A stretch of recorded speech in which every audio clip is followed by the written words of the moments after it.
In this video, let me show you how to fix YouTube Shorts low quality. If you are a creator and trying to upload or have been uploading YouTube Shorts and you've been getting low quality on it, in today's video, let me show you a couple of fixes that you can try out.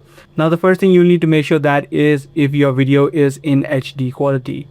While uploading or editing your video, make sure that it is in the highest quality possible. Also, because you're uploading YouTube Shorts, make sure that it is in a 9:16 ratio and in an H.264 format. This ensures that the video quality does not degrade while uploading it to YouTube Shorts. Now, for most accounts, what happens is, especially if your account is new, YouTube automatically lowers the video for the first couple of videos. So once you start uploading regularly, your video quality should come back and should be uploaded at the highest quality possible. Also, make sure that while uploading your video, you wait out a couple of seconds before you publish it so that the video turns from a low quality, which is the SD quality, to a HD quality after the video is completely uploaded.